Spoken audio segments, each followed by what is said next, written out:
Hello दोस्तों, आज हम लोग फिर उपस्थित हुए हैं एक नए क्लास के साथ। और आज के क्लास में हम लोग प्री बोर्ड परीक्षा का प्रश्न पत्र सॉल्व करने वाले हैं, जो कि इस बार प्री बोर्ड परीक्षा में देखिए 2025 का ये पेपर है जो कि आया था, पूछा गया है। और यह पेपर आज हम सॉल्व करने वाले हैं। अब अगर पूरा पेपर सॉल्व किया जाए तो यह पेपर लगभग 1.5 से 2 घंटे के बीच सॉल्व हो सकता है, या समय 1 घंटे से ज़्यादा लगेगा। तो इस कारण से हम इस पेपर को 2 खंडों में सॉल्व करने वाले हैं। आज हम पहले 5 प्रश्नों का जो शुरुआती के 4 प्रश्न हैं, सारे खंड सहित, इन प्रश्नों की व्याख्या सहित आज हम इसका हल करने वाले हैं। देखिए, इसमें जो भी प्रश्न है ये बोर्ड परीक्षा की दृष्टि से पूछे गए प्रश्न, ये बोर्ड पेपर ही है बोर्ड परीक्षा का। देखिए, सारे प्रश्न जितने भी क्लास पढ़ाए गए हैं उन सभी क्लासों में इन सभी प्रश्नों का वर्णन डिटेल में किया गया है। तो इस तरीके से आज ये पूरा पेपर हम लोग पूरा व्याख्या सहित सॉल्व करने वाले हैं। तो इस तरीके से देख सकते हैं, ये वही पेपर है जो तुम लोग बोर्ड परीक्षा में प्राप्त करते हो। तो उसी पेपर का आज सलूशन, विस्तृत सलूशन हम लोग करेंगे। सारे प्रश्नों को देख लीजिए अच्छे से, क्योंकि इन प्रश्नों को अब हम लिख लिख कर सॉल्व करें तो बहुत ही समय लगेगा। संभवतः इन सभी प्रश्नों को आप लोग देख सकते हैं।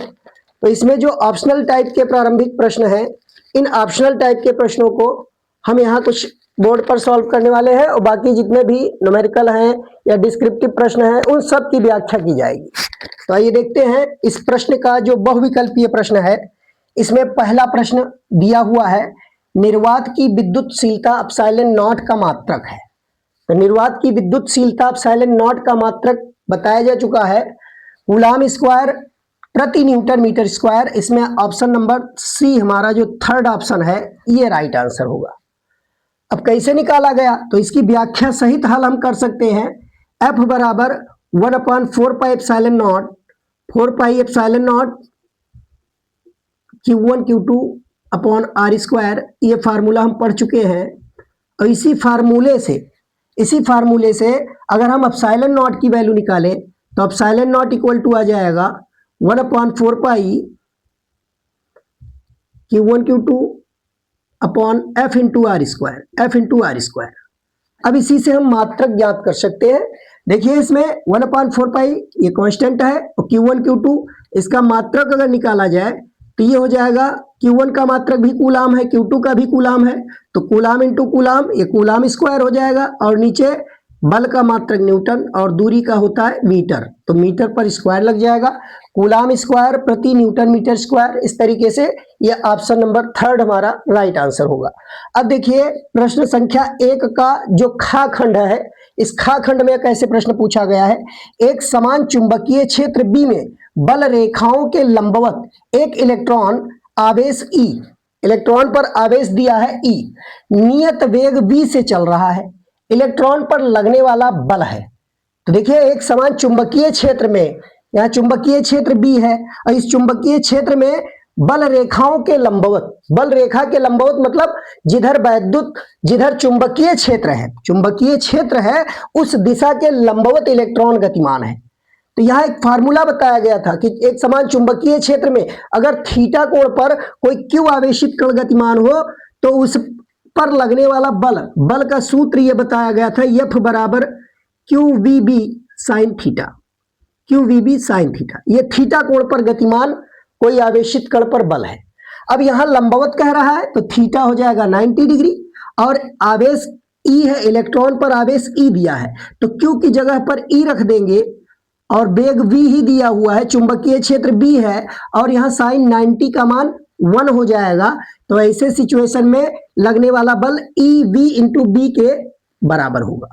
तो इसमें राइट आंसर हमारा होगा ऑप्शन नंबर 1 इसमें राइट आंसर होगा। अब देखिए, प्रश्न संख्या 1 का गा, तो गा वाले में दिया है चुंबकीय फ्लक्स का मात्रक है। अब चुंबकीय फ्लक्स का मात्रक बताया जा चुका है, चुंबकीय फ्लक्स का मात्रक वेबर होता है। तो चुंबकीय फ्लक्स का मात्रक यहाँ कहा जा रहा है वेबर पर मीटर स्क्वायर, टेस्ला वेबर, और वेबर इंटू मीटर। तो इसमें राइट आंसर हमारा ऑप्शन नंबर थर्ड होगा। तीसरा हमारा राइट आंसर होगा। अब देखिए इसमें घ खंड जो दिया है, इसमें कह रहा है किसी समतल परावर्ती पृष्ठ पर 5000 एंगस्ट्रॉम तरंगदैर्घ्य का प्रकाश आपतित है, परावर्तित प्रकाश की आवृत्ति होगी। यहां देखिए तरंगदैर्घ्य दिया हुआ है, समतल परावर्ती पृष्ठ है और उस पर तरंगदैर्घ्य लैम्डा की वैल्यू दिया हुआ है 5000 एंगस्ट्रॉम। 5000 एंगस्ट्रॉम तरंगदैर्घ्य का एक प्रकाश आपतित है और कह रहा है कि इस प्रकाश की आवृत्ति क्या होगी। तो देखिए सबसे पहले इसको हम मीटर में अगर कन्वर्ट करें तो 5000 को हम 5 गुणे 10 का घात 3 लिख सकते हैं। एंगस्ट्रॉम को मीटर में बदलना है तो 10 का घात -10 का गुणा कर देंगे, ये मीटर में हो जाएगा। तो इस प्रकार से हम लैम्डा की वैल्यू अगर निकालें तो 5 गुणे 10 का घात -7 मीटर इसको लिखा जा सकता है। अब आवृत्ति निकालना है और हम जानते हैं तरंगदैर्घ्य और आवृत्ति में अगर संबंध निकाला जाए तो तरंगदैर्घ्य और आवृत्ति में संबंध पढ़ चुके हैं। आवृत्ति बराबर होता है प्रकाश की चाल बटा तरंगदैर्घ्य, न्यू बराबर c बटा लैम्डा। तो प्रकाश की आवृत्ति हमें निकालना था, आवृत्ति बराबर होता है प्रकाश की चाल बटा प्रकाश का तरंगदैर्घ्य। तब यहाँ चाल हम 3 गुणे 10 का घात 8 होता है प्रकाश की चाल और लैम्डा की वैल्यू दिया हुआ है 5 गुणे 10 का घात -7। इनको अगर सॉल्व किया जाए तो देखिए इसको ऊपर ले जाए, अगर यहाँ पहले इसको हम 3 भिन्न जो अंश है वो छोटा है, उसको बड़ा बनाने के लिए 1/10 इसमें से गुणा करा ले तो ये हो जाएगा 30 बटा 5। अब यहाँ भी 10 का घात 7 बचा और ये माइनस वाला ऊपर जाएगा प्लस में, तो 7 7 14 घात ये प्लस में हो जाएगा, 14 घात प्लस में। और आवृत्ति का मात्रक होता है हर्ट्ज। अब 5 से इसको हम कैंसिल कर सकते हैं, 5 6 30, 6 बार में कैंसिल हो गया तो यहाँ से आवृत्ति न्यू की वैल्यू आ जाएगी 6 गुणे 10 का घात 14 हर्ट्ज। तो इस प्रकार इस प्रश्न संख्या 1 का घ में अगर कहा जाए तो 6 गुणे 10 का घात 14 ये ऑप्शन नंबर 1 में ये मिल रहा है, तो राइट आंसर हमारा 1 वाला ऑप्शन होगा। अब कह रहा है दे ब्रॉगली तरंगदैर्घ्य के लिए व्यंजक है। दे ब्रॉगली तरंगदैर्घ्य के लिए व्यंजक पूछा जा रहा है, कौन सा है। तो देखिए दे ब्रॉगली के लिए जो समीकरण बताया गया था तरंगदैर्घ्य का, लैम्डा बराबर h/p ये होता है। और हम जानते हैं p संवेग है। अगर कोई कण गति कर रहा है जिसका द्रव्यमान m है, v वेग से गतिमान है, तो उसका संवेग p बराबर m × v होता है। तो यहां से h/m × v के पदों में यह आंसर दिया हुआ है ऑप्शन। तो इसमें कौन सा ऑप्शन होगा दे ब्रॉगली तरंगदैर्घ्य के लिए व्यंजक, लैम्डा बराबर h/mv। तो लैम्डा बराबर h/mv ऑप्शन नंबर 3 में हमारा ये राइट आंसर मिल रहा है, इसलिए इसका ऑप्शन नंबर 3 राइट होगा। अब कह रहा है पी टाइप अर्धचालक का उदाहरण है। पी टाइप का अर्धचालक, तो पी टाइप अर्धचालक क्या होता है। तो हम जानते हैं शुद्ध अर्धचालक जो होते हैं उनको हम नैज अर्धचालक के नाम से जानते हैं, नैज अर्धचालक या बाह्य अर्धचालक। तो बाह्य अर्धचालक या नैज अर्धचालक या किन्हीं किन्हीं किताबों में निज अर्धचालक भी लिखा मिलता है। तो वो शुद्ध अर्धचालक सिलिकॉन और जर्मेनियम को कहा जाता है। शुद्ध जर्मेनियम और शुद्ध सिलिकॉन अगर ले लिया जाए तो वो नैज अर्धचालक है, वो पूरी तरीके से शुद्ध कहा जाता है। और जब उसमें हम अशुद्धि मिलाते हैं, अशुद्धि कैसी, 5 संयोजी तत्व अपद्रव्य के रूप में या 3 संयोजी तत्व अपद्रव्य के रूप में मिलाते हैं, तब वो बनता है बाह्य अर्धचालक। जो अर्धचालक शुद्ध था उसमें अगर 5 संयोजी अथवा 3 संयोजी तत्व अपद्रव्य के रूप में मिला दिया जाए उसकी थोड़ी सी मात्रा, तब वो बाह्य अर्धचालक बन जाता है। और बाह्य अर्धचालक 2 प्रकार का होता है, पी टाइप और एन टाइप। अब पी टाइप और एन टाइप कब बनते हैं, तो पी टाइप अर्धचालक तब प्राप्त होता है जब हम शुद्ध अर्धचालक यानी नैज अर्धचालक में 3 संयोजी तत्व अपद्रव्य के रूप में मिलाते हैं, तब वो प्राप्त होता है हमको पी टाइप अर्धचालक। और एन टाइप प्राप्त कब होता है, जब 5 संयोजी तत्व अशुद्धि के रूप में अपद्रव्य परमाणु उसका मिलाया जाता है, अपमिश्रण किया जाता है। मिलाने की प्रक्रिया अपमिश्रण कहलाती है या डोपिंग कही जाती है, उसी को डोपिंग या मादित कहा जाता है। देखिए यहां दिया हुआ मादित के रूप में, आर्सेनिक से मादित, बोरान से मादित। तो मादित मतलब डोप किया हुआ यानी अपमिश्रण किया हुआ। तो उनके मिलाने की जो प्रक्रिया होती है उसी को हम अपमिश्रण या डोपिंग या मादित कहते हैं। तो अब यहां देखिए पी टाइप अर्धचालक का उदाहरण पूछ रहा है। तो पी टाइप अर्धचालक का उदाहरण वही होगा जिसमें नैज अर्धचालक में 3 संयोजी तत्व अपद्रव्य के रूप में डोप किया जाए, मादित किया जाए। तो हम अगर इसमें देखें शुद्ध सिलिकॉन, शुद्ध जर्मेनियम, तो ये तो नैज अर्धचालक है, ये बाह्य अर्धचालक नहीं है, यानी ये पी टाइप या एन टाइप नहीं हो सकता। अब तीसरा या चौथा में हमें सिलेक्ट करना है, राइट आंसर क्या हो सकता है। तो तीसरा में कह रहा है बोरान से मादित जर्मेनियम, तो जर्मेनियम तो बाह्य अर्धचालक यानी नैज अर्धचालक है।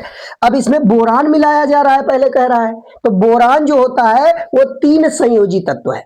बोरान का अगर कहा जाए परमाणु क्रमांक तो 5 होता है, परमाणु क्रमांक 5। इसका अगर इलेक्ट्रॉनिक विन्यास बनाया जाए तो पहली कक्षा में 2 इलेक्ट्रॉन और दूसरी कक्षा में 3 इलेक्ट्रॉन। तो इस प्रकार अगर कहा जाए संयोजकता इसकी, तो बोरान की संयोजकता 3 होती है। और आर्सेनिक की अगर बात की जाए तो आर्सेनिक 5 संयोजी तत्व है, इसकी संयोजकता 5 होती है।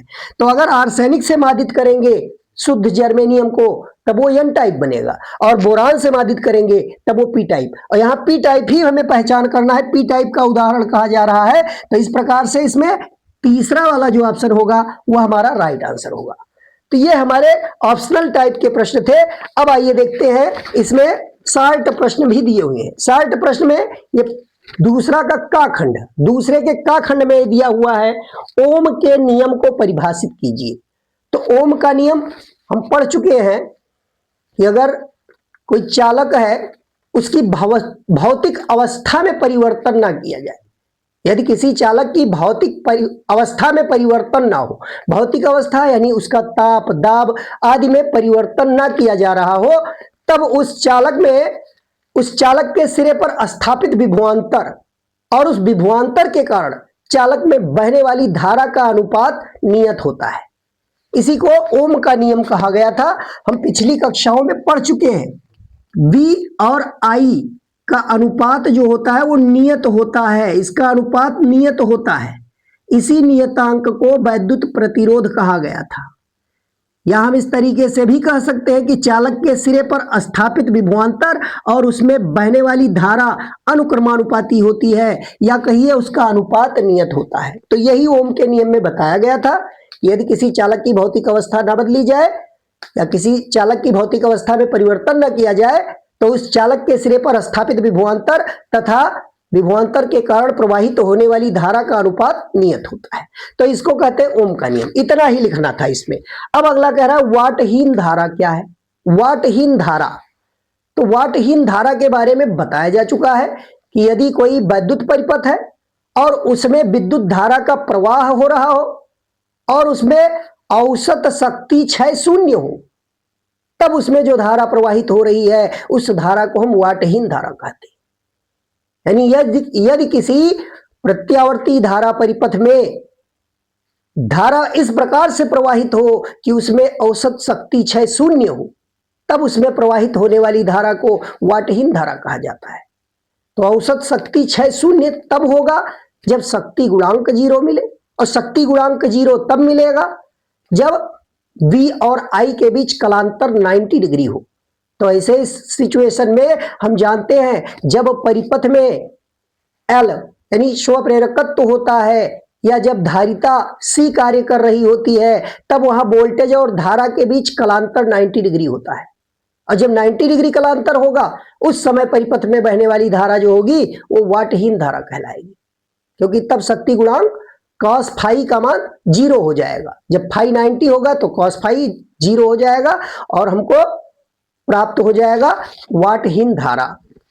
तो LC परिपथ में हो सकता है या L अकेला हो या C अकेला हो, तो ऐसे परिपथों में वाटहीन धारा का प्रवाह हो सकता है। या इस प्रकार कोई LCR परिपथ ले लिया जाए जिसमें R का मान नगण्य हो, ओमीय प्रतिरोध उसमें शून्य कर दिया जाए और उसमें धारा प्रवाहित हो, तो वाटहीन धारा कही जाएगी। अब इसमें देखिए जो दूसरे के गा खंड में है वो एक न्यूमेरिकल दिया हुआ है कि किसी परिपथ में 0.2 सेकंड में धारा 10 एम्पियर से 5 एम्पियर तक गिरती है। यानी धारा इसमें देखिए घट रही है, 0.2 सेकंड में धारा 10 एम्पियर से 5 एम्पियर तक गिरती है। यदि औसत प्रेरित विद्युत वाहक बल 50 वोल्ट है, तब परिपथ में स्वप्रेरकत्व का आकलन कीजिए। तो देखिए इसको हम कैसे निकालेंगे। यहां स्वप्रेरकत्व निकालने के लिए पूछा जा रहा है। अब हम दूसरे खंड का जो गा खंड है उसको सॉल्व करने वाले हैं।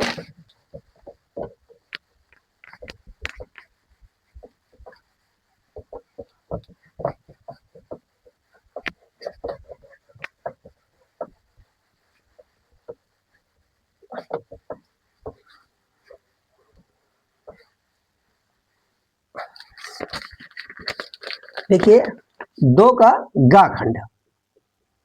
कोई भी आंकिक प्रश्न है तो इन आंकिक प्रश्नों को ध्यान से अगर 2 बार पढ़ के और उसका रीडिंग नोट कर लिया जाए तो उससे संबंधित सूत्र लगाने पर न्यूमेरिकल आसानी से सॉल्व हो जाते हैं। तो यहां कह रहा है किसी परिपथ में 0.2 सेकंड में, यानी समयांतराल डेल्टा टी की वैल्यू दिया हुआ है 0.2 सेकंड, और इसमें धारा कह रहा है 10 एम्पियर से 5 एम्पियर तक गिरती है। यानी धारा में जो परिवर्तन हो रहा है डेल्टा आई, वो 5 माइनस 10 करेंगे तो ये माइनस में 5 एम्पियर, यानी घट रही है, 5 एम्पियर गिर जा रही है। यदि औसत प्रेरित विद्युत वाहक बल, तो विद्युत वाहक बल को हम ई से लिखते हैं, औसत प्रेरित विद्युत वाहक बल की वैल्यू दिया हुआ है 50 वोल्ट, ये 50 वोल्ट दिया हुआ है। फिर कह रहा है परिपथ में स्वप्रेरकत्व का आकलन कीजिए, हमें स्वप्रेरकत्व एल की गणना करनी है। अब देखिए एल का सूत्र बताया गया था विद्युत वाहक बल के पद में, एल बराबर होता है माइनस में ई अपॉन डेल्टा आई अपॉन डेल्टा टी। ये फार्मूला हम पढ़ चुके हैं। अब इसी फार्मूले को हम इस तरीके से भी लिख सकते हैं, E into delta T upon delta आई। अब जो वैल्यूज दी हुई हैं उन मानों को इसमें रख देंगे, तो आइए रखते हैं। तो यहां देखिए माइनस चिन्ह क्या बता रहा है कि जो प्रेरित विद्युत वाहक बल की दिशा होती है वह मुख्य धारा के विपरीत होती है। तो यहाँ ई की वैल्यू दिया हुआ है 50 और डेल्टा टी की वैल्यू दिया हुआ है 0.2 सेकंड, और नीचे डेल्टा आई, तो डेल्टा आई घट रही है धारा, तो माइनस में कर सकते हैं 5 एम्पियर, तो ये माइनस माइनस मिलके प्लस हो जाएगा। और इस प्रकार से यहाँ अगर मल्टीप्लाई कराएं तो यहाँ देखिए 5 से 50 को काटेंगे, 5 दाम 50, अब 10 से गुणा करेंगे 0.2 में, तो यल की वैल्यू यहां से हमको मिल जाएगी 2 हेनरी, 2 हेनरी ये हमको प्राप्त हो जाएगी। तो ये आंसर होगा, स्वप्रेरकत्व का मान निकल चुका है। अब देखिए दूसरे का घा खंड, तो घा खंड में क्या कहा जा रहा है, लेंज का नियम लिखिए, लेंज का नियम लिखिए। तो लेंज का नियम हम पढ़ चुके हैं। फैराडे ने जैसा कि बताया है कि जब कोई वैद्युत परिपथ में चुंबकीय फ्लक्स में परिवर्तन उसके हो रहा होता है तब उसमें एक विद्युत वाहक बल प्रेरित होता है। अगर परिपथ बंद है तो उसमें धारा प्रेरित होती है। इस घटना को विद्युत चुंबकीय प्रेरण कहते हैं। तो उसी के संबंध में लेंज ने बताया था कि जो प्रेरित विद्युत वाहक बल है अथवा प्रेरित धारा सदैव उस कारण का विरोध करती है, सदैव उस कारण का विरोध करती है जिससे कि वह स्वयं उत्पन्न होती है। मतलब लेंज ने सीधे प्रेरित विद्युत वाहक बल अथवा प्रेरित धारा की दिशा के बारे में बताया था कि वह सदैव मुख्य धारा के विपरीत होती है, मुख्य धारा का सदैव विरोध करती है, विपरीत नहीं कह सकते, विरोध करती है। कि जब हम मुख्य धारा बढ़ाते हैं तो प्रेरित धारा विपरीत दिशा में उत्पन्न होकर उसका विरोध करती है, और जब हम परिपथ में धारा का मान घटाते हैं तो प्रेरित धारा उसी दिशा में उत्पन्न होकर मुख्य धारा की दिशा में उत्पन्न होकर विरोध करती है। तो यही लेंज का नियम है कि किसी किसी विद्युत परिपथ में जो प्रेरित विद्युत वाहक बल अथवा प्रेरित धारा इस प्रकार होती है कि वह सदैव उस कारण का विरोध करती है जिससे कि वह स्वयं उत्पन्न हुई है। तो जिससे वह उत्पन्न होती है उसी का वो विरोध करती है। तो ये हो गया, हमें घाखंड का उत्तर मिल चुका है। अब देखिए अंगा, इसमें एक अंगा खंड क्या है, 2 का अंगा। तो इसमें पूछा जा रहा है प्रश्न, हाइड्रोजन परमाणु में प्रथम इलेक्ट्रॉन कक्षा की त्रिज्या। तो हम जानते हैं हाइड्रोजन परमाणु की पहली कक्षा को हम उसकी कक्षा की त्रिज्या को बोहर त्रिज्या कहते हैं। तो हाइड्रोजन परमाणु की पहली कक्षा की जो त्रिज्या है उसको बोहर त्रिज्या कहते हैं, और बोहर त्रिज्या का मान दिया है 0.53 एंगस्ट्रॉम, ये दिया हुआ है। फिर इसमें कहा जा रहा है कक्षा n बराबर 3 की त्रिज्या क्या होगी। देखिए n बराबर 3 वाली जो कक्षा है यानी तीसरी कक्षा की त्रिज्या पूछा जा रहा है। तो हम एक फार्मूला पढ़ चुके हैं कि nवीं कक्षा की त्रिज्या जो होती है, nवीं कक्षा की त्रिज्या वो बोहर त्रिज्या इंटू n स्क्वायर के गुणनफल के बराबर होती है। इसी में n का मान अगर 1 रख दे तो पहली कक्षा की त्रिज्या मिल जाएगी, n बराबर 2 रख दे दूसरी कक्षा की, n बराबर 3 तीसरी कक्षा की, इसी तरीके से हमें सारी वैल्यूज मिल जाएगी। तो हमें बताना क्या है इस प्रश्न में, n बराबर 3 की जो त्रिज्या है उस त्रिज्या को बताना है। तो n बराबर 3 इसमें रख देंगे तो तीसरी कक्षा की त्रिज्या यहां से हमको प्राप्त हो जाएगी, यानी r3 बराबर r1 की वैल्यू है 0.53 एंगस्ट्रॉम और n स्क्वायर, तो n की वैल्यू 3 रखेंगे तो 3 का स्क्वायर यहाँ 9 हो जाएगा और 9 से इसमें हम मल्टीप्लाई कराएंगे तो यहाँ देखिए 9 त्रिक 27 और 9 पचे 45 और 2 47 और साथ में 2 प्लेस पर यहाँ दशमलव लगाएंगे तो 4.77 एंगस्ट्रॉम ये हमारा उत्तर हो जाएगा। इसमें अंगा वाले खंड का हमें यह जवाब मिल जाएगा आंसर। अब देखिए इसमें चा वाला खंड क्या कह रहा है, इस दूसरे के चा खंड में ये सभी प्रश्न जो भी दिए हुए एक एक अंक के प्रश्न हैं। तो इन प्रश्नों को इसी तरीके से अगर सॉल्व करें तो निश्चित रूप से हमें अच्छे अंक प्राप्त हो सकते हैं। तो बोर्ड परीक्षा का ही पेपर है जो पिछले बार एक्स्ट्रा मंगा के हर सेंटर पर एक एक सेट एक्स्ट्रा रखा गया था और एक सेट परीक्षा करा दिया गया था और दूसरा वापस हुआ था। वही पेपर पुनः प्री बोर्ड परीक्षा के रूप में सभी जिलों में वितरित है।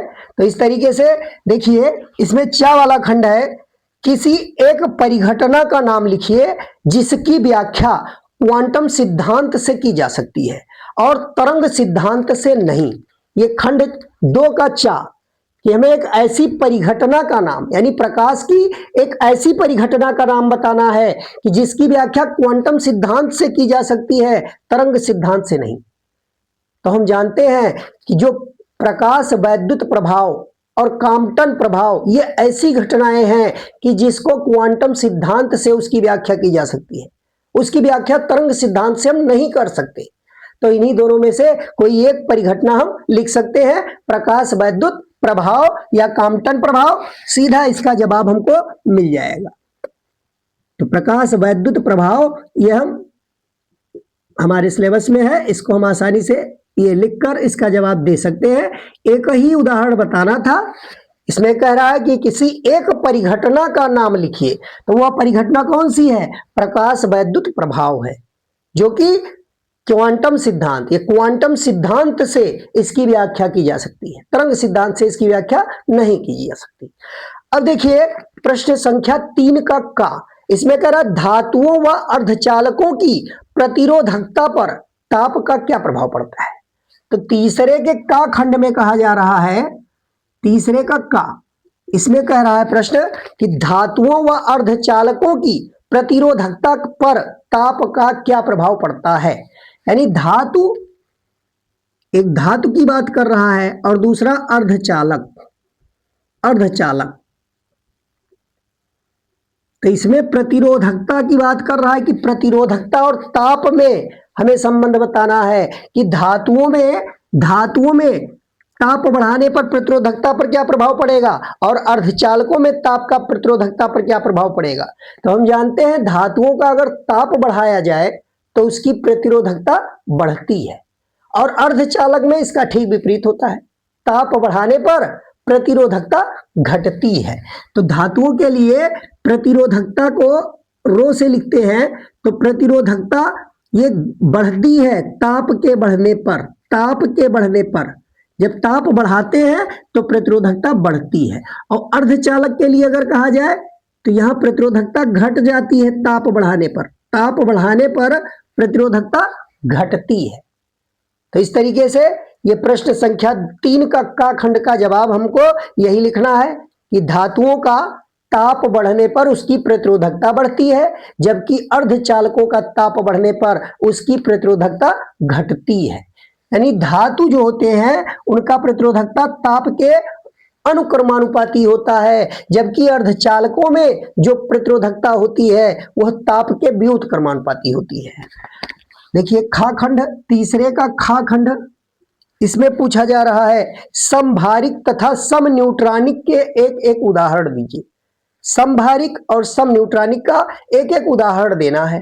ये सभी प्रश्न 2-2 अंकों के हैं, खंडसा प्रश्न है, ये खंडसा के 2-2 अंकों के सारे प्रश्न हैं और ये बहुत ही आसान प्रश्न है। बस केवल हमको एक बार अच्छे से क्लास अगर पढ़ रहे हो तो इसमें अधिकांश प्रश्नों का उत्तर दे सकते हो।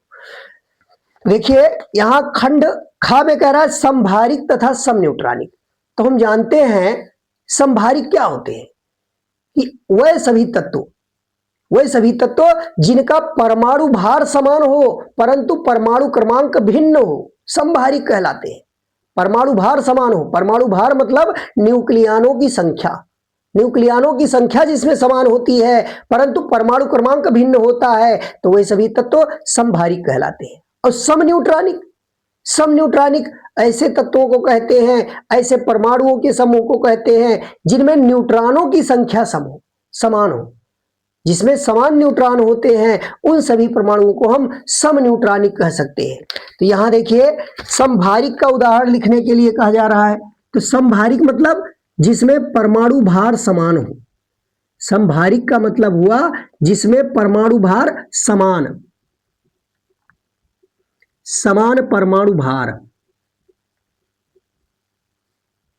परमाणु भार कहिए या द्रव्यमान संख्या कहिए या इसी को हम न्यूक्लियनों की संख्या कह सकते हैं। तो समभारिक मतलब समान परमाणु भार और भिन्न परमाणु क्रमांक।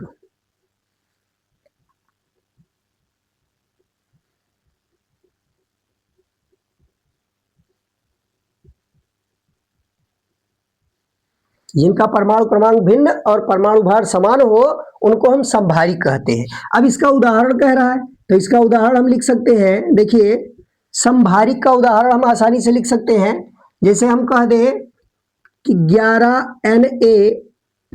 11Na ये सोडियम हम नहीं लिखेंगे, यहां हमें समभारिक लिखना है तो हम कार्बन का लिख सकते हैं। देखिए कार्बन 12 और कार्बन 14 ये दोनों पढ़ चुके हैं। तो कार्बन 14 और हम नाइट्रोजन ले ले अगर एक परमाणु 7N14, तो ये दोनों एक दूसरे के समभारिक कहे जाएंगे। इसमें देखिए परमाणु क्रमांक 6 और इसका 7 है और जबकि परमाणु भार 14 बराबर है, तो ये समभारिक के उदाहरण है, इनको समभारिक कहा जाएगा, ये दोनों समभारिक होंगे। अब इसी में कह रहा है समन्यूट्रॉनिक क्या है।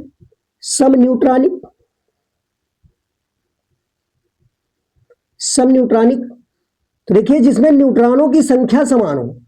न्यूट्रॉनों की संख्या समान हमें देखना है, न्यूट्रॉनों की संख्या समान हो। तो न्यूट्रॉनों की संख्या कहें तो A-Z यानी परमाणु भार में से परमाणु क्रमांक घटा दे, जो आएगा वो न्यूट्रॉनों की संख्या होगी। तो न्यूट्रॉनों की संख्या समान जिसमें होगा वो समन्यूट्रॉनिक कहे जाएगी।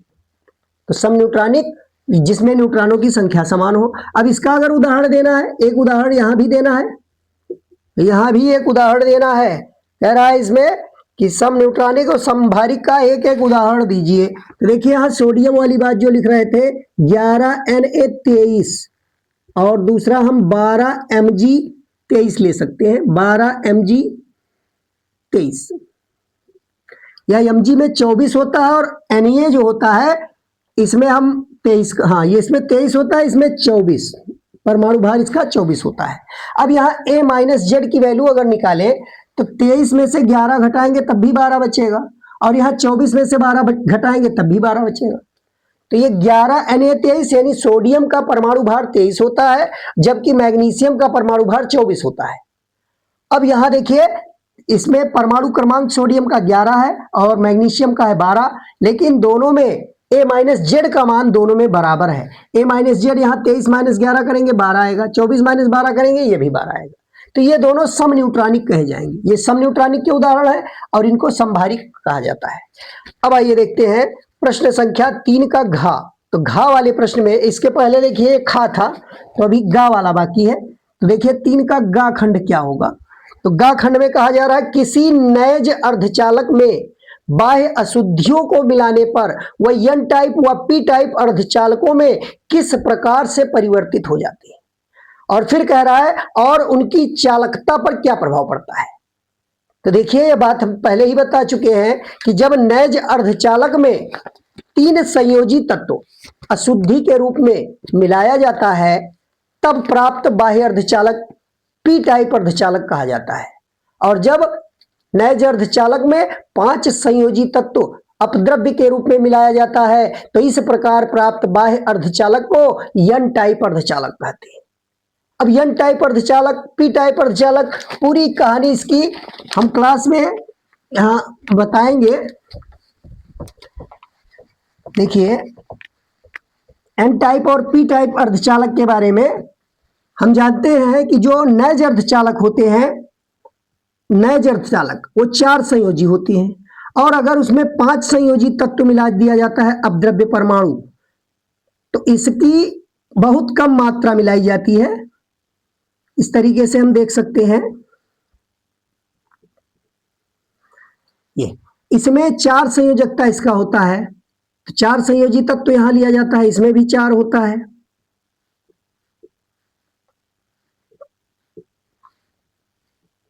इस प्रकार से यहां अगर देखा जाए तो ये 5 संयोजी तत्व है तो यहां चारों ओर के एक एक परमाणु से यह इसका इलेक्ट्रॉन एक एक इलेक्ट्रॉन सहसंयोजी बंध बना लेता है, यह सहसंयोजी बंध बना लेता है इस प्रकार से।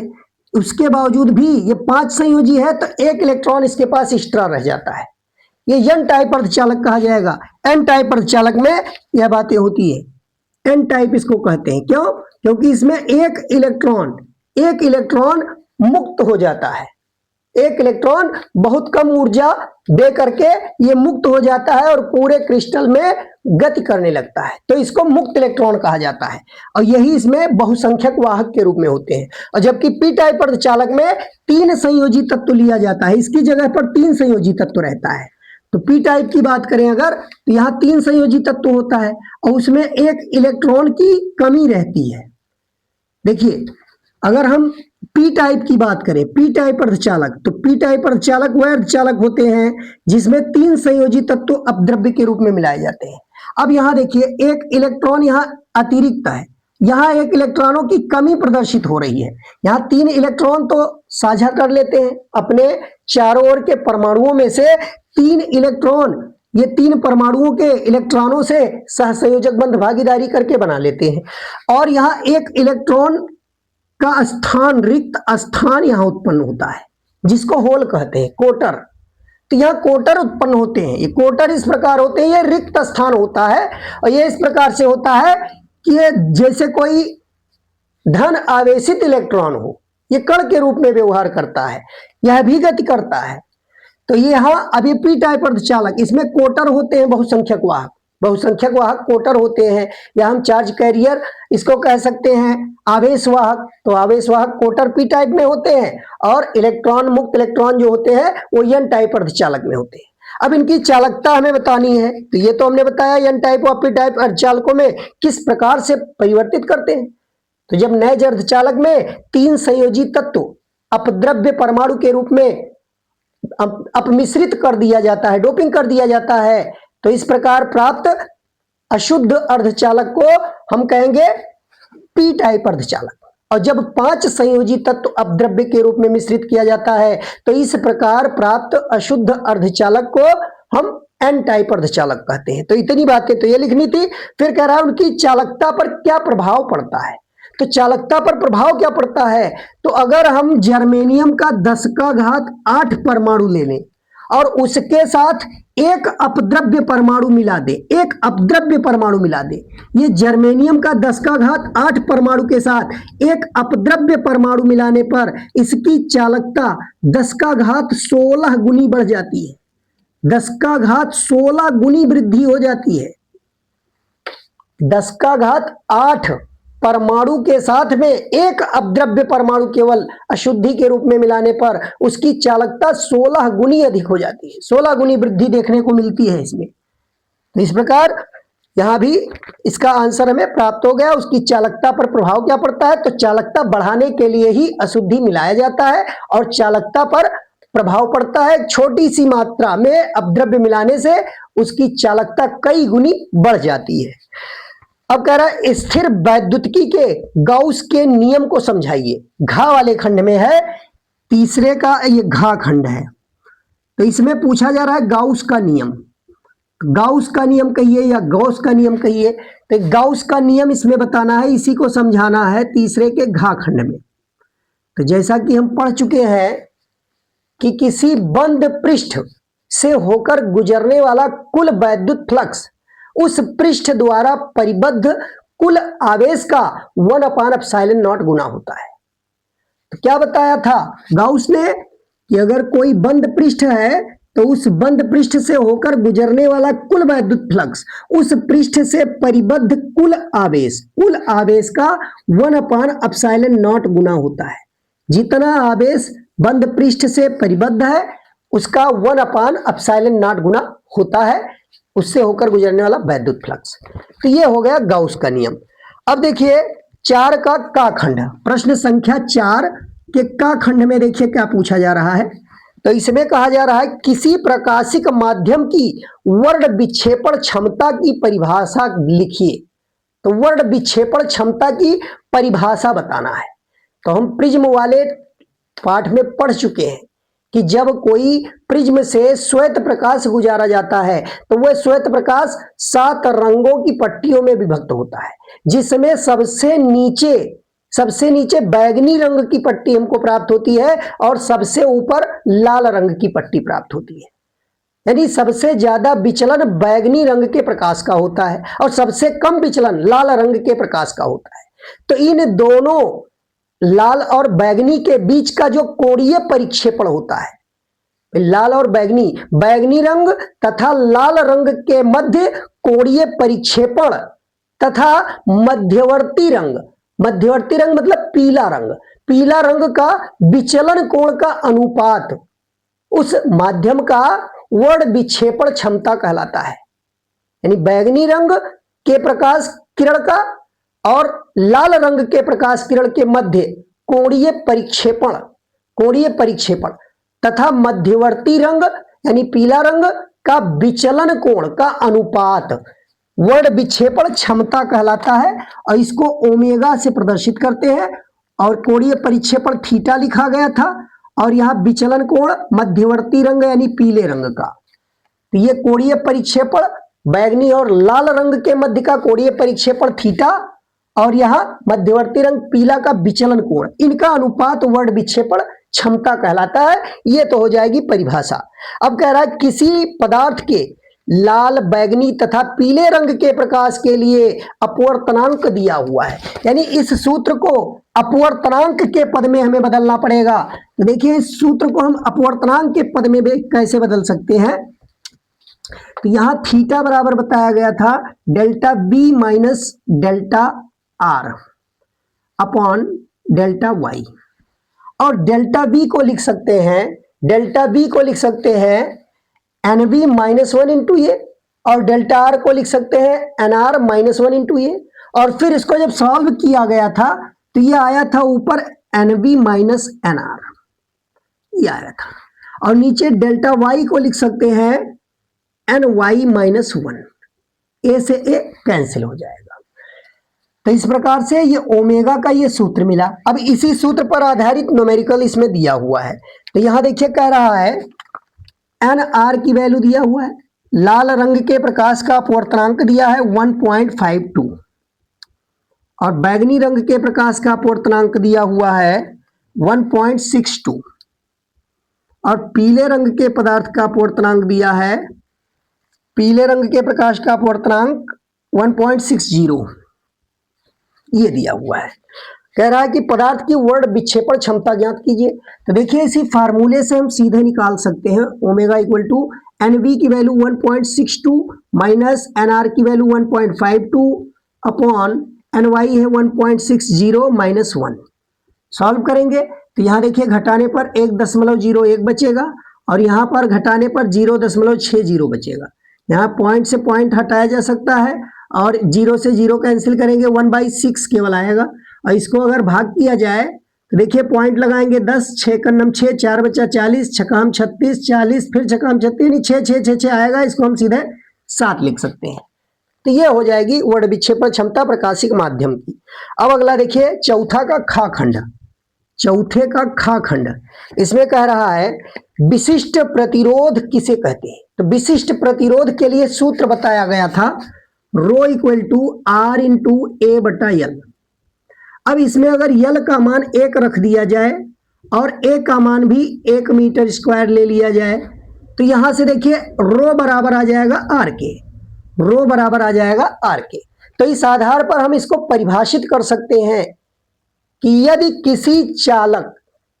किसी चालक की एकांक लंबाई, या सीधे कहिए कि एकांक लंबाई तथा एकांक अनुप्रस्थ काट के क्षेत्रफल वाले चालक का प्रतिरोध उसके पदार्थ का विशिष्ट प्रतिरोध कहलाता है।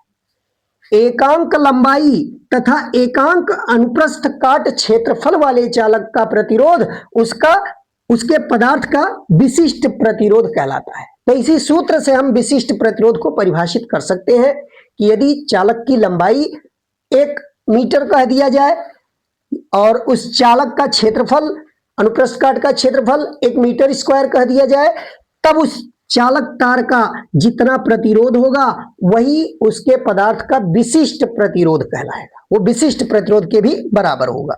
अब इसी में देखिए एक क्वेश्चन भी दिया हुआ है कि समान लंबाई के चांदी के 2 तारों के व्यासों का अनुपात।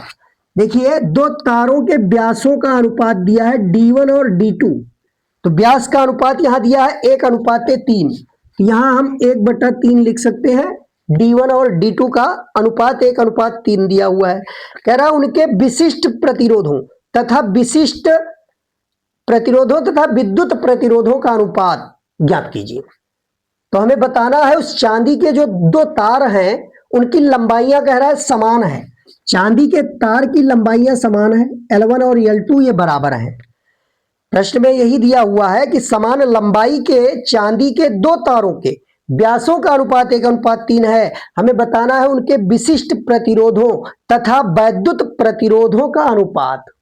तो अब यहां से देखिए अगर लंबाई का अनुपात देखा जाए तो दोनों की लंबाइयां समान है, तो लंबाई का अनुपात अगर लिया जाए तो ये 1 के बराबर होगा। और हम जानते हैं एक ही पदार्थ के अगर तार हैं, एक ही पदार्थ के तार हैं तो उनका विशिष्ट प्रतिरोध समान होगा। विशिष्ट प्रतिरोध जो होता है वह उस तार के या चालक के पदार्थ की जो प्रकृति होती है उस पर निर्भर करता है। इसका लाक्षणिक गुण होता है, पदार्थ पर निर्भर करता है। अगर एक ही तार का पदार्थ है तो उनके विशिष्ट प्रतिरोधों का अनुपात जो होगा वो समान होगा, 1:1 कहा जा सकता है।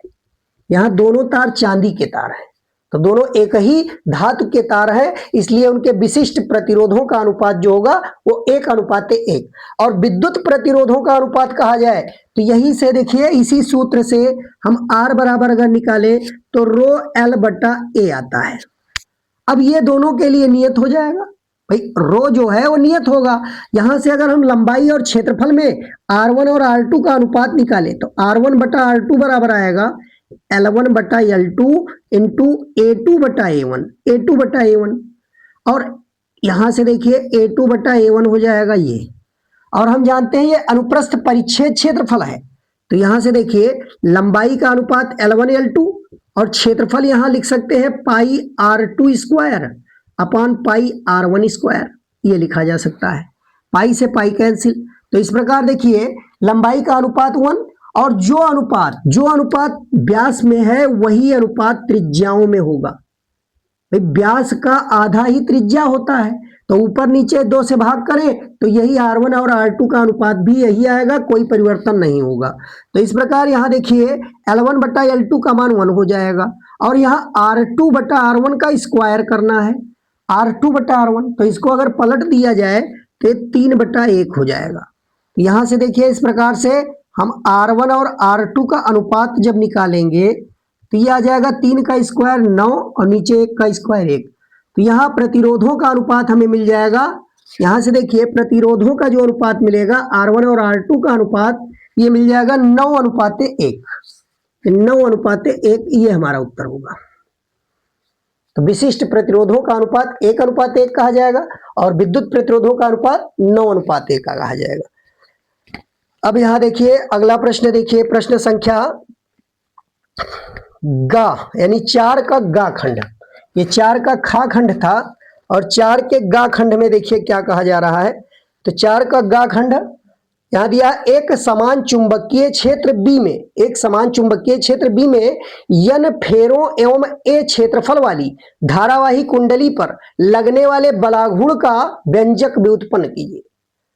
तो देखिए, अगर हम वैद्युत क्षेत्र की बात करें तो वैद्युत क्षेत्र में एक सूत्र पढ़े हैं बलाघूर्ण का, टाउ बराबर p e sine theta, p e sine theta.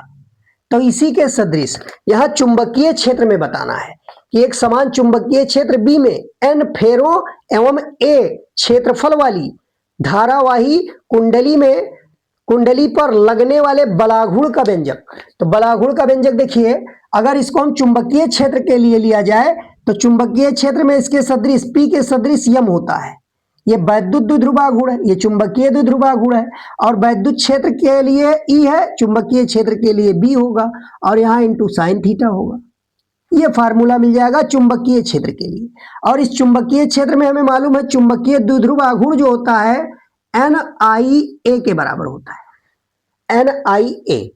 फेरों की संख्या यहाँ n दिया हुआ है, n फेरों की यहाँ कुंडली की बात की जा रही है।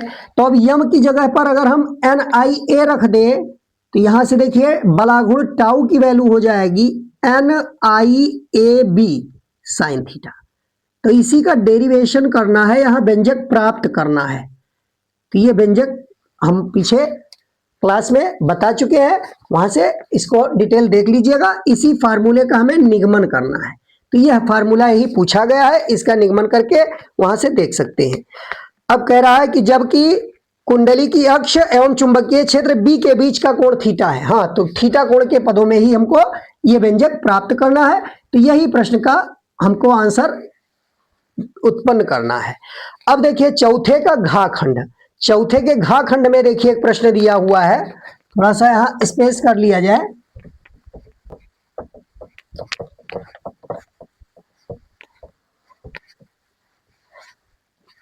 चौथे का घा खंड देखिए, कह रहा है एक 500 सेंटीमीटर स्क्वायर क्षेत्रफल, क्षेत्रफल दिया है। यहां 4 का घा खंड का हम सॉल्यूशन दे रहे हैं।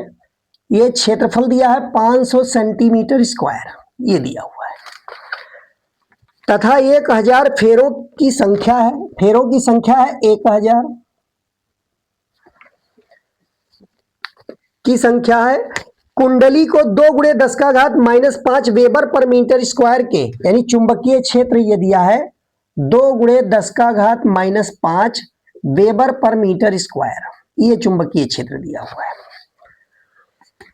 चुंबकीय क्षेत्र के लंबवत रखा जाता है, यानी यहां एक कुंडली लिया गया है, एक कुंडली है जिसके क्षेत्रफल को कहा गया 500 सेंटीमीटर स्क्वायर और उसमें फेरों की संख्या 1000 है, और उस कुंडली को एक समान चुंबकीय क्षेत्र 2 × 10⁻5 वेबर पर मीटर स्क्वायर के एक समान चुंबकीय क्षेत्र में कुंडली को लंबवत रख रहे हैं।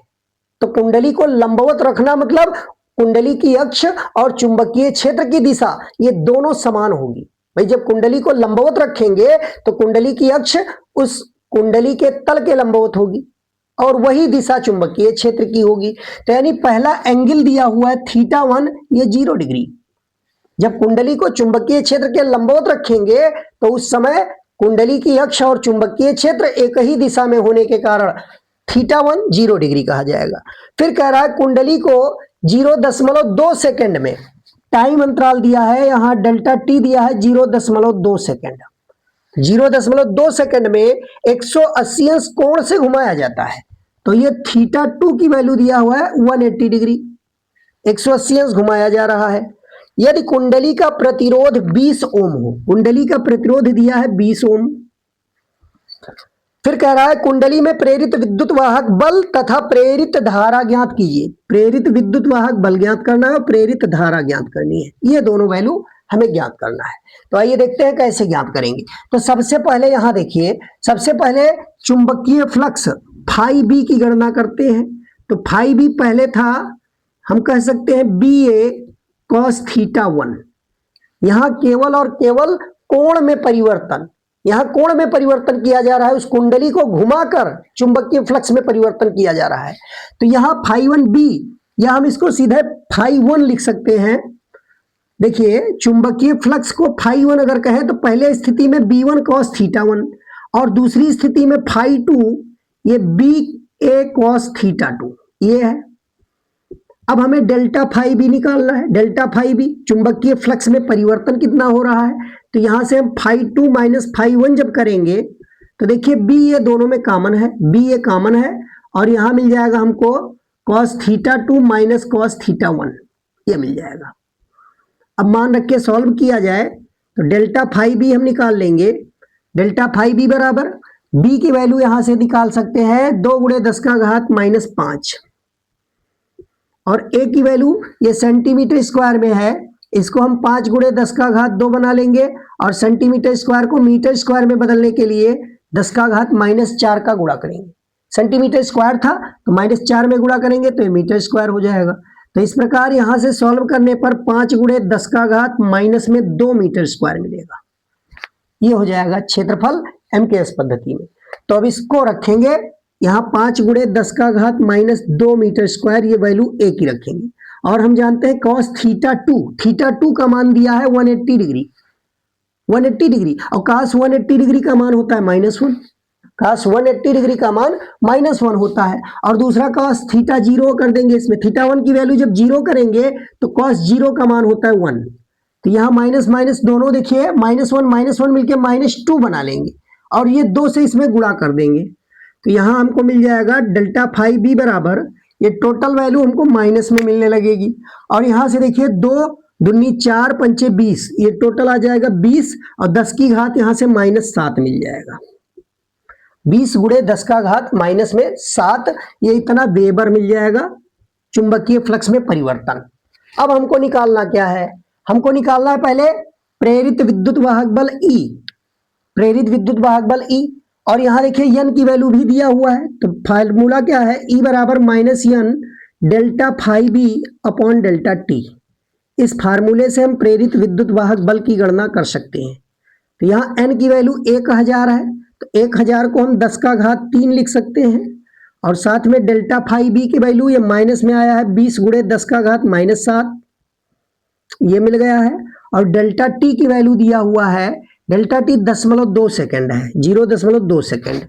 अब इनको अगर सॉल्व किया जाए तो प्रेरित विद्युत वाहक बल देखिए क्या हो जाएगा। तो ऊपर हमको माइनस माइनस प्लस मिल रहा है तो ये हो जाएगा 20 बटा 0.2 और साथ में 3 घात प्लस में 7 घात माइनस में, तो यहाँ से माइनस में 4 घात मिलेगा और इस दशमलव को हटा के एक 0 यहाँ बढ़ाएं, फिर 2 से इसको कैंसिल कर सकते हैं, 2 × 2 और यहाँ आ जाएगा 100, ये 100 मिल जाएगा। तो इस प्रकार से 100 को हम 10 का घात 2 लिख सकते हैं, 100 को 10 का घात 2 लिख सकते हैं। तो यहाँ देखिए 10 का घात 2 और ये 10 का घात -4, सॉल्व करने पर 10 का घात -2 आ जाएगा ये वोल्ट में, 10 का घात -2 वोल्ट, या इसी को हम 1/100 करके 0.01 वोल्ट कह सकते हैं। ये आंसर होगा। ये प्रेरित विद्युत वाहक बल अभी निकला हुआ है, हमें इसमें प्रेरित धारा भी निकालना है। तो प्रेरित धारा देखिए कैसे निकालते हैं। तो ये तो हमने निकाल लिया प्रेरित विद्युत वाहक बल। अब प्रेरित धारा हम निकाल रहे हैं। तो देखिए प्रेरित धारा के लिए भी सूत्र बता चुके हैं, I बराबर E/R, ये फार्मूला। तो इस फार्मूले का उपयोग करके हम यहां से निकाल सकते हैं। देखिए क्या आ जाएगा, E की वैल्यू आई है 0.01 और इसको भाग करेंगे 20 से, R का मान 20 है, 20 से कर देंगे भाग।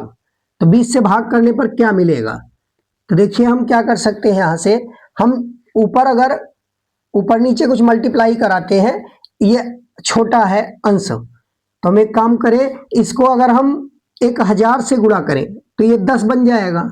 इसको 1000 से गुणा कर दे तो यहाँ देखिए 100 से गुणा करने पर 1 बनेगा, 1000 से गुणा करने पर ये 10 बन जाएगा। और नीचे भी 1000 गुणा करें तो नीचे अगर 1000 गुणा करते हैं तो 10 का घात 3 नीचे आ जाएगा। तो ऊपर 10 नीचे 20 और 10 का घात 3 भी यहाँ आ जाएगा। ऊपर हमने 1000 का गुणा कराया है, 1000 नीचे गुणा कराया, तो ये 10 और ये 20 हो गया। तो अब यहाँ से देखिए 10 × 10, 10 दूना 20, ये कैंसिल हो गया, 1/2 आ गया। और साथ में इसको ऊपर ले चले तो 10 का घात -3 आएगा एम्पियर। और 10 का घात -3 एम्पियर को हम मिली एम्पियर लिख सकते हैं। तो यहां से जो धारा मिलेगी 1/2 को 0.5 कह सकते हैं और 10 का घात -3 एम्पियर को मिली एम्पियर कह सकते हैं। ये प्रेरित धारा प्राप्त हो जाएगी। तो इसमें प्रेरित धारा 0.5 मिली एम्पियर और प्रेरित विद्युत वाहक बल जो आएगा वो 0.01 वोल्ट कहा जाएगा। अब देखिए प्रश्न संख्या 4 का अंगा। तो 4 का अंगा प्रश्न देखिए कैसे सॉल्व किया जाएगा। इसमें कह रहा है देहली आवृत्ति किसे कहते हैं, देहली आवृत्ति। तो ये बताया जा चुका है प्रकाश वैद्युत प्रभाव से ये जुड़ा हुआ टॉपिक है कि जब कोई धातु के पृष्ठ पर प्रकाश गिराया जाता है तो उस पृष्ठ से प्रकाश इलेक्ट्रॉनों का उत्सर्जन होता है, लेकिन जो प्रकाश गिराया जा रहा है उसकी आवृत्ति एक न्यूनतम आवृत्ति के मान से कम नहीं होना चाहिए।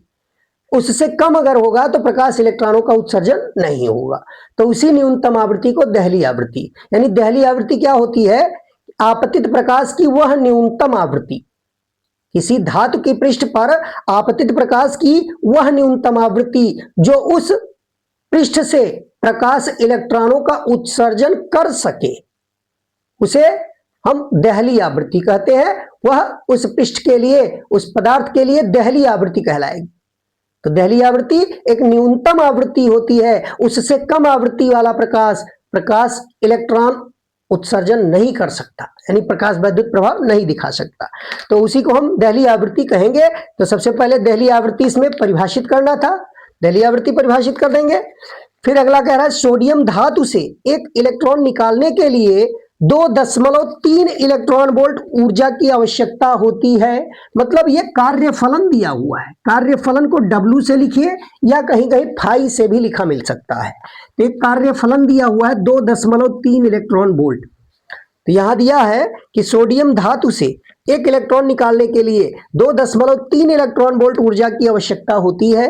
7000 एंगस्ट्रॉम तरंगदैर्घ्य वाले नारंगी प्रकाश द्वारा सोडियम पर प्रकाश वैद्युत प्रभाव उत्पन्न होगा या अथवा नहीं होगा, इसके बारे में बताना है। भाई क्या 7000 एंगस्ट्रॉम तरंगदैर्घ्य वाले नारंगी प्रकाश द्वारा सोडियम पर प्रकाश विद्युत प्रभाव उत्पन्न होगा? तो हमें प्रकाश विद्युत प्रभाव की घटना होगी कि नहीं, किससे, लैम्डा बराबर 7000 एंगस्ट्रॉम ये दिया हुआ है। यानी 7000 एंगस्ट्रॉम तरंगदैर्घ्य का अगर कोई प्रकाश आपतित कराया जाए सोडियम पर तो उससे प्रकाश इलेक्ट्रॉन का उत्सर्जन होगा अथवा नहीं होगा, इसी का हमें पता लगाना है। तो आइए देखते हैं, हम लैम्डा को सबसे पहले मीटर में बदले तो इस 7000 को 7 × 10 का घात 3 लिख सकते हैं और एंगस्ट्रॉम को मीटर में बदलने के लिए 10 का घात -10 गुणा कर देंगे। तो यहां से हमको मिल जाएगा 7 × 10 का घात -7 मीटर। अब देखिए हमें निकालना है इस लैम्डा तरंगदैर्घ्य वाले प्रकाश फोटॉन की ऊर्जा। तो इसकी ऊर्जा अगर W के बराबर हो या W से अधिक है तब तो प्रकाश वैद्युत प्रभाव की घटना होगी, यानी प्रकाश इलेक्ट्रॉन उत्सर्जित होगा। और अगर ये छोटा है W से तो प्रकाश वैद्युत प्रभाव नहीं होगा। तो इसी से हम मालूम कर सकते हैं कि जो लैम्डा तरंगदैर्घ्य का प्रकाश है उसके फोटॉन की ऊर्जा कितनी है। तो E बराबर हम पढ़ चुके हैं hν या hc बटा लैम्डा, लैम्डा के पदों में E बराबर hc बटा लैम्डा। तो लैम्डा दिया है तो इसी से हम उस प्रकाश फोटॉन जो डाला जा रहा है उसकी ऊर्जा निकालेंगे। h है प्लांक नियतांक, तो 6.6 10 का घात -34 जूल सेकंड इसकी वैल्यू होती है। और c है प्रकाश की चाल 3 × 10 का घात 8 मीटर पर सेकंड और लैम्डा दिया है 7 × 10 का घात -7 मीटर। तो ये वैल्यूज निकालेंगे तो यहाँ जूल में हमको ऊर्जा प्राप्त होगी, जूल में ऊर्जा प्राप्त होगी। तो इसको थोड़ा सा सॉल्व किया जाए तो सॉल्व करने पर देखिए क्या मिलेगा, 3 से गुणा करा दीजिए, 3 × 6 = 18 और 3 × 6 = 18 = 19, एक अंक पे दशमलव ये हो जाएगा और नीचे बटा 7 आ जाएगा। और साथ में 10 की घात ये 7 ऊपर जाएगा तो माइनस में है, ऊपर जाके प्लस हो जाएगा। 7 और 8 15 और 15 में से 34 घटेगा तो 10 का घात -19 मिल जाएगा जूल में। अब यहाँ जो कार्यफलन है वो इलेक्ट्रॉन वोल्ट में दिया है तो हम इसको इलेक्ट्रॉन वोल्ट में बदलेंगे, तब हम उससे तुलना करके देखेंगे कि बड़ा है अथवा छोटा। तो यहाँ हम इलेक्ट्रॉन वोल्ट में बदलने के लिए इसको हम इलेक्ट्रॉन के आवेश के मान से भाग कर देंगे। 19.8 ये दिया है और नीचे एक 7 भी है और साथ में 1.6 10 का घात -19, इससे अगर भाग कर दिया जाए और ऊपर देखिए 10 का घात -19 भी है। अब ये जो आएगा 1.6 10 का घात -19 से भाग करने पर ये सीधा इलेक्ट्रॉन वोल्ट में उत्तर आएगा।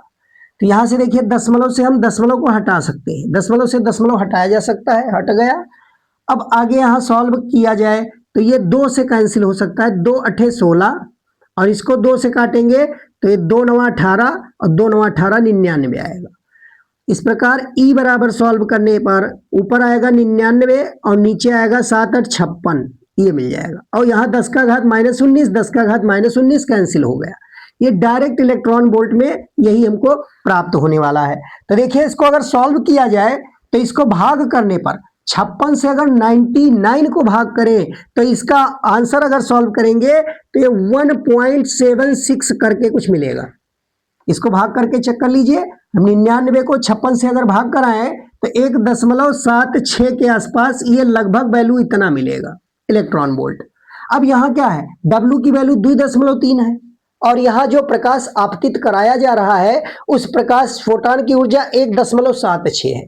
तो अब इससे कहाँ प्रकाश इलेक्ट्रॉन का उत्सर्जन हो सकेगा, ये कार्य फलन से कम ऊर्जा का फोटॉन है। तो यहां हम लिख सकते हैं कि W जो है वो बड़ा है E के मान से, W बड़ा है E के मान से, इसलिए प्रकाश वैद्युत प्रभाव नहीं होगा, प्रकाश वैद्युत प्रभाव यहां नहीं होगा,